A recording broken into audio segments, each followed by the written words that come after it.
Hello' friends, welcome to anise kitchen. আজি মই আপোনালোকৰ লগত অতি কম সময়ত আৰু অতি সোৱাদ ইলিচ মাছৰ সৰিয়হৰ জোল কেনেকৈ বনাই দেখুৱাম। এই ৰেচিপিটো বনাবলৈ বেছি সময় নালাগে আৰু বেছি ইনগ্ৰিডিয়েণ্টছো নালাগে। আহকচোন মই কেনেকৈনো বনাওঁ আপোনালোকক এতিয়া দেখুৱাওঁ। ইলিচ মাছৰ সৰিয়হৰ জোল বনাবলৈ প্ৰথমতে মই 5 পিচ ইলিচ মাছ মই ধুই চাফা কৰি ল'লোঁ। ক'লা সৰিয়হ 2 চামুচ, বগা সৰিয়হ 3 চামুচ আৰু কেঁচা জলকীয়া 3টা ভালকৈ ধুই লৈছোঁ।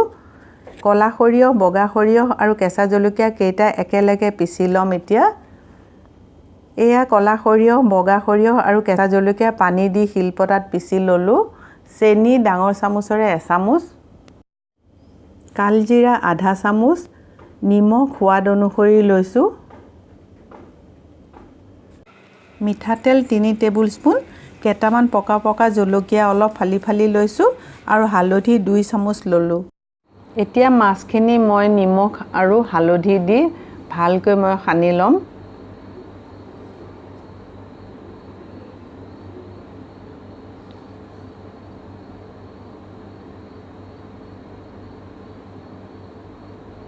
এনেকৈ সানি ল'লোঁ মই।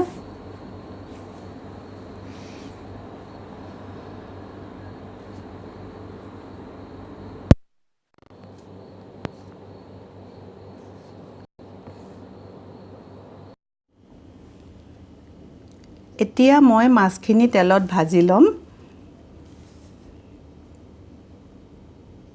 মিঠাতেলত ভাজিম। সৰিয়হৰ জোল সদায় মিঠাতেলতে বনাব লাগে। মিঠাতেলত বনালে বৰ সোৱাদ হয়। মাছখিনি এনেকৈ মই ভাজি ল'ম। বৰ বেছি কাঢ়াকৈও ভাজিব নালাগে। ইলিচ মাছ খাবলৈ বৰ সোৱাদ হয়।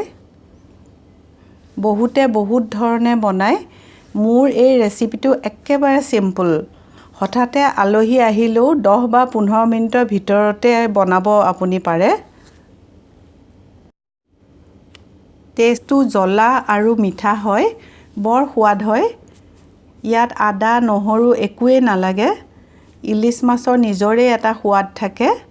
আপুনি এবাৰ বনাই চাব এই ৰেচিপিটো।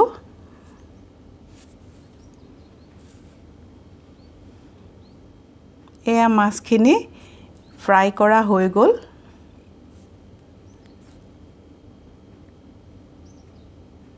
সুন্দৰ হৈছে ফ্ৰাই কৰা। ৰংটো বৰ ধুনীয়া হৈছে। এতিয়া এই গৰম তেলত চেনিখিনি যোগ কৰি দিলোঁ। চেনিখিনি অলপ ৰঙা হৈ উঠাৰ লগে লগে মই কালজিৰাখিনি যোগ কৰি দিলোঁ। কালজিৰাখিনি ফুটিব ধৰিছে, অলপ লৰাই চৰাই দিওঁ। চেনিখিনি ভালকৈ গলি যোৱাৰ লগে লগে সৰিয়হ আৰু জলকীয়া বটাখিনি মই তেলত যোগ কৰি দিলোঁ। এতিয়া ইয়াত হালধি আৰু নিমখখিনি মই মিলাই দিম।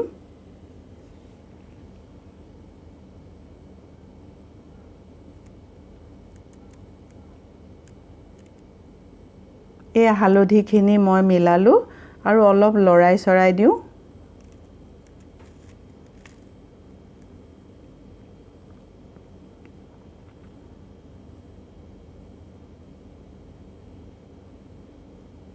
নিমখকণো মই দিলোঁ আৰু দি ভালকৈ ভাজিব লাগে 1 মিনিটমান সময়।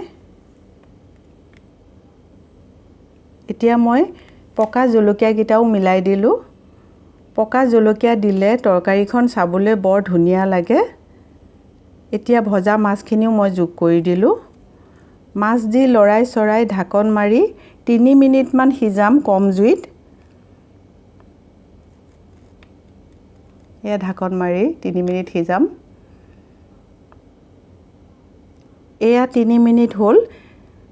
আপোনালোকে দেখিছে কিমান সুন্দৰ ৰং উঠিছে। ইয়াত মই 1 টেবুল স্পুনমান কেঁচা মিঠাতেল ওপৰৰ পৰা মিলাই দিছোঁ। কেঁচা মিঠাতেল দিলে তৰকাৰীখন বৰ ধুনীয়া গোন্ধ ওলায়। কেঁচা মিঠাতেল দি 1 মিনিটমান কম জুইত উতলাব লাগে আৰু তাৰপিছত আপুনি গৰমে গৰমে পৰিৱেশন কৰক গৰম ভাতৰ লগত কিমান যে ভাল লাগে খাবলৈ আপোনালোকে এবাৰ বনালে সদায় এনেকৈয়ে বনাব মন যাব যদি মোৰ এই ৰেচিপিটো ভাল পাইছে তেতিয়াহলে কমেন্ট কৰিব কমেন্ট বক্সত আৰু মই উৎসাহিত হৈ নতুন ৰেচিপি আপোনালোকৰ লগত শ্বেয়াৰ কৰিম আশা কৰিছো আপোনালোকে মোৰ চেনেলটো সাবস্ক্ৰাইব কৰিব আৰু বেল আইকনটো দবাই দিব যাতে মোৰ নতুন ভিডিও আপলোড হোৱা লগে লগে আপোনালোকে নটিফিকেশন পাব মোৰ ভিডিওটোত লাইক এটা দিব আজিলৈ আহো টেক কেয়াৰ বাই বাই